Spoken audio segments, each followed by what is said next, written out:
Hello, everyone. My guest today is Scott Shatford. He's the author of the Airbnb Expert's Playbook and has been an Airbnb entrepreneur for several years, operating 5 highly successful vacation rentals. He founded AirDNA in 2014 to empower Airbnb investors to make smarter investment decisions using big data. Scott, are you ready to take us to the top? I sure am. Okay, I told you before, I'm so excited to get you on here because a friend recommended you guys, and I went on and used it, and you've got these beautiful charts and graphs, and I'm like, this is perfect. So it sounds like you built this for your own need. That's exactly right. Yeah, back in 2012, I started, listing some places on Airbnb. I spent 10 years in my previous life, really analyzing data, putting together dashboards, trying to make, sense out of big data streams. And so, yeah, I had a need and nobody was filling it. And so it's kind of one of those classical entrepreneurial sort of stories is that I just really kind of built this business to solve a problem that I was having, managing my own Airbnb rentals. Yeah. So a couple of quick questions here that I think other people will be curious about. And then I want to get more into your story and the book. Source of truth. I mean, is this just a web scraper that's hitting Airbnb, or are there other sources you're pulling in? There's lots of sources. It did start off as a scraper, but then, as we had all this great data, we were able to sign partnerships with other software providers. So we'll sign deals with channel managers or large property managers to help give us data, and we'll give them some free data in exchange. And we're starting to get data from individual users too. So you'll see a lot of things rolling out on the website where somebody can give us an iCal or their login credentials, and in exchange, they'll get some free insights. And so we want to get data from as many channels and streams as possible. Yeah, it's super interesting. There's a lot of, I wouldn't call them REITs, but there's a large number of like investor groups getting together going, we, in the next downturn, instead of buying, distressed assets from banks, we're just going to go roll up a bunch of properties based off Airbnb pro formas and scale that. Talk to me. I mean, you've done this. Tell me about your most successful Airbnb, kind of what it cost you to get, how you generate cash flow on it and how you set pricing and where it'll book. Sure. I took, there's two approaches. You go and really buy the assets, or, the very lean way of doing this is you go and lease assets. So in Santa Monica, I just did like corporate leases, master leases on properties. And I knew something that worked, Santa Monica, right by 3rd Street Promenade, right by the beach, and right by the hotel rooms that were charging $400 a night. There was this huge opportunity to kind of rent properties for $3,000 and rent them for $300 a night and make $8,000 a month on those properties, just playing really a kind of a lease arbitrage or sort of a long-term to short-term rental. You get 100%? You get no vacancies? I was pretty close to 100%, maybe 98% over 3 years. And that's non-seasonal market, business travel, leisure travel. Summer's super hot, but so is the winter when people want to flee the East Coast and go somewhere that's nice and warm. So there was, I kind of stumbled into, the jackpot. It was a great market. There was undersupplied hotels, and there was really a need for more affordable lodging for travelers coming to the area. Yep. And okay, what year was this? When did you start coding the software? 2013 is when I started doing the Airbnb rentals. 2014 is when I started scraping, looking at like, how do I price better? What's my competition doing? Where should I be expanding my business? Should I be going to San Diego or Santa Barbara? Where else were people making a lot of money? So I can kind of diversify my portfolio and make sure I wasn't, all in one location. As regulations started to kind of get some traction, especially in Santa Monica, that was a risk I was trying to mitigate by, diversifying where my properties were. If you're optimizing for cash on cash returns, have you found leasing is still the way to go? Or because interest rates have been so low over the past few years, have you actually started buying a few of these? The mortgage is low enough where it makes sense. Yeah, I think it's interesting. In the very expensive markets, like New York, San Francisco sort of markets, leasing, and there's a lot of money to be made leasing. But, in those cheaper markets, let's call them like, Nashville, places in the South, where places are still, or in the Midwest, buying is definitely the way to go in those markets. There's a great blog post on our website just recently posted, Best Place to Invest. And it sort of breaks down, what are the best cities for buying, leasing, and even sort of subsidizing your rent by renting out a second bedroom. And so, it's very market specific right now, but there's still a huge opportunity, man. More people are choosing to travel on Airbnb than there are places coming on the market every single day. And so we just see this sort of trend and this transition from people, really wanting a bigger place and a bathroom and a washer and dryer and all the amenities and stuff that the Airbnb brings, more than a hotel. So, we don't see this trend ending anytime soon. Yeah, you've got Vail listed here, Kailua, which I don't even know where that is, Key West, Honolulu, Princeville, San Diego, Boston, these kinds of things above your gross profit line. Right. Exactly. Really interesting. So here's a question to you. I mean, your software ideally in the utopian world, the click of a button tells you which property in all of the US or the world that you should go buy to maximize your profit margin. So what human factors, what human filters do you put on to say, that's a good margin, it's the best in the world, but I'm not going to do that one? I mean, so there's some factors. I wish it was that easy. Everybody's a bit different. People have different locations, and people don't know how to do property management, or there are some regulatory fears. And so there's a lot of kind of research you got to do above and beyond, like this property is going to make a killing. Sometimes there's a reason for that. And typically regulation risk is one of those things that, users and our customers are taking into account as well. But some of the other things that people need to be thinking about is, sometimes there's sort of boom and bust markets. Ski towns are very are known for that. If they have a great winter, they're going to make a killing. If they have a bad winter, you're going to be left holding a very expensive asset and not renting it out at all. So seasonality is kind of a big impact. A lot of people are looking kind of like, it's where are the hotels coming in, and like where's new hotel construction? Because we sell to the hotels, and they see like Airbnbs are crushing it in those locations. They're like, well, I should go build a new 300 unit hotel in that spot. Right. So there is this like nice dynamic between like when people are staying at hotels, where they're located, why are people staying at the Airbnbs, and thinking about why people are traveling to that market. Is it for conferences? Is it for their family week getaways? Is it for a graduation at a college? Right. And so why are people visiting? Is it game day or what? So really understanding why people are traveling to a market really kind of helps you understand, one, where to buy, but also how to market that property to make it super successful. Based off your data, when you select smart pricing on the backside of Airbnb, is that actually, like Uber surge pricing, the perfect price elasticity, or are they leaving margin on the table? Yeah, I mean, the Airbnb pricing is a kind of a joke in the industry, to be honest. It's significantly underpricing properties.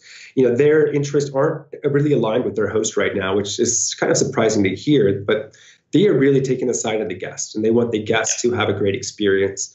And the way a guest is the happiest is when they get the best deal, and they always come back. They're like, oh God, I got an amazing deal, and I'm always going to use this platform. And so they're going for maximum occupancy at the cheapest rate for all their properties across the city or across the country.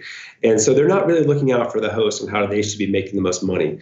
Our general kind of analysis shows that they're underpricing properties by about 20 to 25%. Interesting.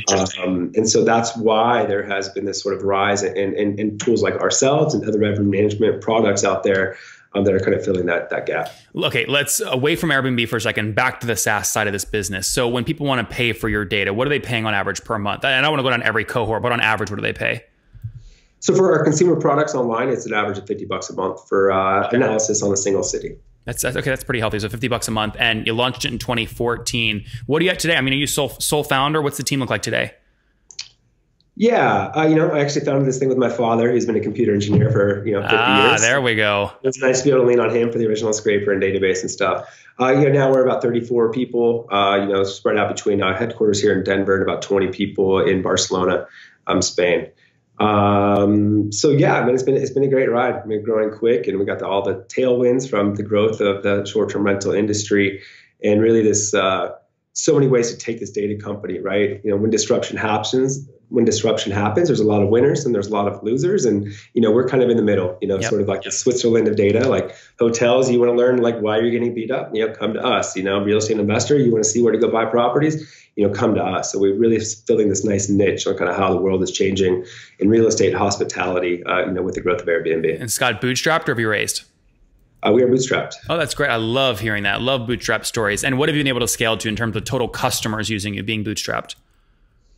Yeah, so we have hundreds of B2B customers. So those would be like hotels, or academics or people. And we've got about 5,000 active subscribers to our Market Minder product right now. Okay, and just to be clear, when you say 5,000 active subscribers, sometimes like people play games with that. It's actually free users. Those are actually all paid users. 5,000. Those are all paid users. Yeah, that's great. I mean, that's really healthy. So I mean, can I take that 5,000 times 50 to kind of back into minimum MRR of 250 grand, something like that? And then add in another 50% for our B2B customers, and you'll be pretty close. Okay. Hey, thanks for being transparent there. I appreciate that. Okay. So we'll call it 250 plus another 125. So call it 375-ish all in. That's a pretty healthy run rate. Yeah, it's not bad. It's growth is great. This is, there's just lots of opportunities. We're chasing lots of things. What is growth? Sorry, I don't mean to cut you off, but if you're doing 375 today, a year ago, what were you doing per month? We're over doubling in size over a year ago. That's great. And where's most of the expansion coming from? New consumers, the 5,000, or expanding on the enterprise accounts, the hotels, the REITs, et cetera? They're kind of growing in lockstep, to be honest. I think there's just equal opportunity in both places. I think longer term, we see, there's probably 1 million people around the world that are full-time Airbnb entrepreneurs, and we really want to be the tool that sort of helps them along the way and gives them all the information. So our core market is, what we would call somebody with 5+ properties that's really running this as a full-time business, and that's what we think kind of long-term growth will come from. Churn. What's your churn today? We don't like to talk about churn. Is it bad? Yeah, I mean, we have a war on churn because, a lot of times real estate investors are coming in for one purchase a year, right? And they're doing their due diligence. They want to figure out where the best place to buy a property is. And you can only hold them around for 1 or 2 months while they're going through that sort of pro forma creation. And so, how do we keep them around for the setup and the design and investment and pricing and optimization? We're still sort of figuring out that model that brings people in at the real estate investing side and then keeps them around for the management side of things. I want people to appreciate that war, though, and the progress you make over the next year, because we'll have you back on. I mean, how bad is it right now? I mean, are we talking like 10% logo churn per month or? 20%. Okay. I mean, by the way, that doesn't surprise me, right? I mean, you have to figure out ways to do lock-in, right? Is there do you silo data somehow, or what's the lock-in? What does your gut tell you right now? How do you drive lifetime value up? Yeah, I mean, it's the personalization of the experience, right? So it's getting people into that full management cycle. So how do you help the people do the investment, but then how do you send the notifications about upcoming events, on the competition? How do people create comp sets so they really do figure out how they're kind of fitting in with their competitive set, and just getting people to invest in the product a bit more, right? The more that they invest in the product, the more they get out of the product. And that was the struggle I had, by the way. There was so much. I didn't know where to go. I got lost on so many rabbit holes in so many cities. I never actually took concrete action on any because I was just like, oh my God, this is amazing data. Right. Yeah. And so there's that sort of very easy walkthrough. Give me where your properties are. Let me spit back some really nice, simple dashboards for you. And then, you can start investing in selecting your comps and then getting some notifications and personalization of the experience. I mean, I think that's sort of, the gold standard in the SaaS tool is making it, nobody has the same exact experience and everything's sort of customized to what your needs are and what your goals are. And so, it's a long journey to get there. So check back in a year. We'll see how far we made it. I'd love that. And what are you spending to acquire a new $50 a month customer typically? Yeah, we're very lucky on that. We spend $0. Okay. So we focus on. Well, you have content writers. So, I mean, you have salaries to content people. I've written all the content besides just recently hiring a content person. I was going to say, Leslie Jones wrote this big article that you just put out. Leslie James, yeah. James, sorry. Yeah, so she's our head of marketing. So yeah, she's freelancing as a content writer too. But it's minimal. Let's just say that it's very minimal. No paid stuff. It's all word of mouth. It's word of mouth, it's SEO, it's press. We're probably in 10 publications every single day around the world about Airbnb and affordable housing or Airbnb and how it's affecting this and that. So we're kind of the go-to source. We've been in all the major publications. And so we're really kind of working that angle as a data point that everybody wants to know about and nobody really has. And so how do we get free publicity via this data that we have at our fingertips? Last very specific question. My place, let's say this is actually very accurate data. I have a place in Austin. I rent it for about $310 a night on the weekends. Let's say that, today is Tuesday. This upcoming weekend is not booked yet. I could do one of two things. I could say, wow, there must not be demand. There's no events. I should take the price down for the weekend to try and book it over the next 3 days. Or I can say, no, the person that's about to book is actually gonna be very desperate. There's no inventory. I should actually jack up the price for this upcoming weekend. Which one should I go, up or down? It depends on what the supply in the market is, right? And so, in that Market Minder tool, there's a pricing component which shows you exactly how many properties are still available for those date range. And so, that's what we're trying to help people do is get smarter. How to capture that value from that last minute booker that has no price sensitivity and is going to pay for whatever the property that's closest to what he's going and is available last minute, right? And so there's no easy response to that. Typically, if you're not booked 7 days out, most people are doing the fire sale. And then, if you do get 24 to 48 hours out, some guys are doing that sort of let's go up 50% because, hey, what do I have to lose? if there's a limited supply in the marketplace at that time. Yeah. How accurate is your data? I mean, are you pinging, for example, your only way to know what's open in Austin this upcoming weekend is for you to go on and basically ping the calendars of all the things on Airbnb and see if it says booked or not, right? Yeah, that's right. I mean, so we're scraping every property every single day. So we're looking at that calendar. So, at most, you're going to be 36 hours out of date on what's available in the market at that time. But, we're scraping, over about 10 million properties almost every single day. So it's no small feat. And this is kind of a global tool. So yeah, the accuracy is accurate, right? And that's what we spent all of our time doing, is perfecting our algorithms, which basically look at your calendar and say, hey, he's blocked out 3 days here, Thursday through Sunday. Is that him staying at his property, or is that somebody actually booking that property?